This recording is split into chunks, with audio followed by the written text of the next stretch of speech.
working towards it. It's a funny process because I work from behind, so obviously I'm Est-ce que vous l'entendez là? Il faut que je monte. Ok, bon. Walking around the frame every second, so it's a lot of what you think something looks like and what you think you set out. This is the sketch I made for a piece I showed in the British Art Show, and then of course I have different variations and then kind of settle to one. And again, this one often grows out of something quite simple, like one of those drawings, and then it's kind of a hybrid coming together, and then colors are tried out and of course not always put into realization. So this is the piece that in the end came out of it. This tufting frame is something I kind of copied from what they had in Goldsmiths. I guess the limit is the sky or the ceiling high, unfortunately. So I've made pieces I rolled up and put on top and extended. And I give you a little demonstration now. So it's an air tool, the tufting gun. So it needs a compressor to load up. And then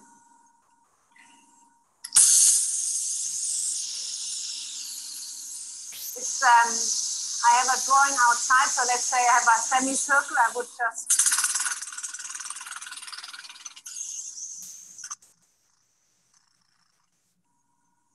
tuft into it. And it's a rotating blade. So it's shot through and then cuts it off. But more and more, I do encourage mistakes that the machine actually spits out to have this kind of bleeding effect, if you like. Yeah, once all the tufting is done, it's covered with latex from behind, and that's how it's fixed and hemmed by hand. My work always hovers between the 2 and the 3-dimensional, or often has a painterly inner sculptural quality. I think I also. Ok, je voulais juste vous présenter ça. Ça donne quand même super envie d'essayer sa machine. Hein. Ça a l'air extrêmement je ne sais pas si tout le monde a suivi avec l'anglais, mais bon, en gros, j'ai trouvé que les images étaient très parlantes aussi. Je pense qu'en effet, on s'imagine les textiles assez souvent, voilà, ces petits gestes. Alors que là, j'ai trouvé quand même fantastique cette pistolet avec lesquels on va assez vite, en fait. On peut faire des choses très grandes, mais qu'il faut travailler de l'arrière, en fait. Donc, elle disait qu'elle ne voit pas ce qu'elle réalise, mais que beaucoup, c'est son image qui se forme dans la tête et son idée de ce qui va s'afficher, en fait. Ouais, c'est fort. Elle travaille tout à l'envers, là. C'est... Ok. Oh. Non, ça c'est pour ça que ça ressemble à rien au final. Je rigole.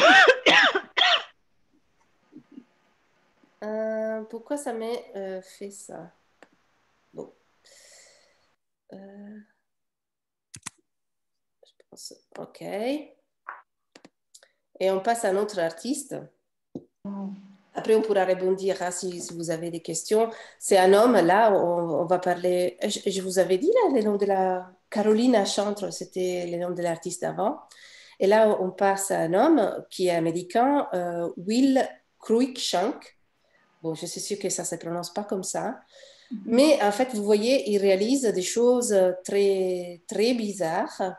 Bon, si vous connaissez un peu le principe des pompons, donc les pompons qu'on réalise et qu'après on découpe et ça s'ouvre, l'image que vous trouvez sur la droite, c'est un peu ça.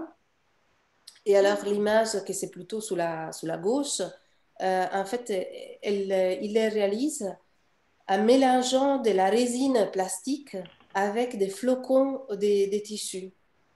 Et il crée comme des moulages qui en fait sont vidés et rendus comme ça. Et en fait, je trouve qu'au-delà du résultat, qui personnellement me plaît beaucoup, mais encore une fois, par rapport au thème d'aujourd'hui, je voulais vous présenter une petite vidéo dans laquelle il montre comment on réalise ça. Alors là, c'était d'autres images. Espérons que ça puisse marcher. Ouais. On ne va pas les voir en entier parce que ça dure beaucoup. Donc, je vous les fais avancer un peu.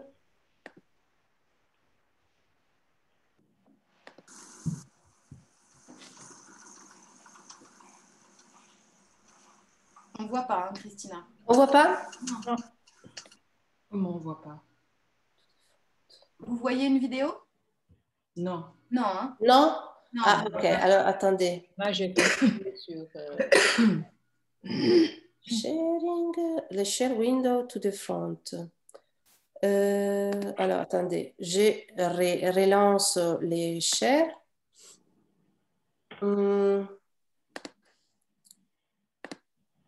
Ça. Voilà. Ça, vous voyez? Mhm. Oui? Des bobines. Des bobines, ok. Des bobines. Oui, normalement, vous devrez les voir, non? Ça bouge, ça bouge. Ok. Encore une fois, c'est son atelier. Hein. C'est des silos dans lesquels c'était stocké des graines aux États-Unis.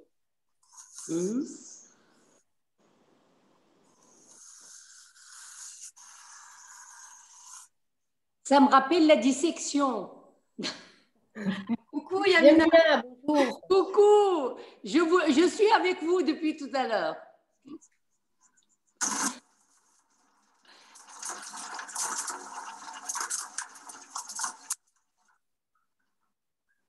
C'est des œufs? Des pierres. En fait, ils utilisent une bétonneuse, en fait, et pour faire la sphère qu'on avait vue avec la plastique et les flocons, elle mélange justement cette résine avec les flocons dans une bétonneuse. Donc, c'est pas du tout l'atelier qu'on s'imaginerait. Hein.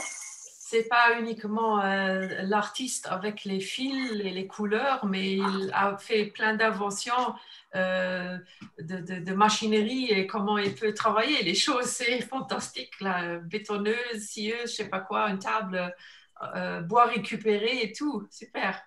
Oui, je trouve que franchement, je voulais vous montrer ça parce que je trouve les résultats de son travail est très intéressant. Oui. Mais en effet, ses méthodes aussi de travail sont Pour y arriver. étonnantes. J'ai vu une petite vidéo avec ça et mon mari m'a demandé mais qu'est-ce que c'est? Et maintenant, j'ai pu dire qu'est-ce que c'est. Parce qu'avant, je pensais que comme c'est possible couper quelque chose comme babine et voir cette bouteille. Mais maintenant, je comprends qu'est-ce que c'est. C'est très joli. Donc, le dessin final de l'intérieur, c'est surprise. C'est pas qu'il est par intention, il met les couleurs comme telle et telle et ça sort avec les dessins comme c'est présenté, non? Elle mélange les flocons avec du ciment, du béton, je ne sais pas quoi. Le résultat, c'est quelque chose qui n'imagine pas d'avoir. C'est comme ça vient. Oui. C'est mon art, d'accord? Et après... Et après, on verra, oui. En tout cas, c'est ce qu'on imagine, ouais. Spontané. Exactement, exactement.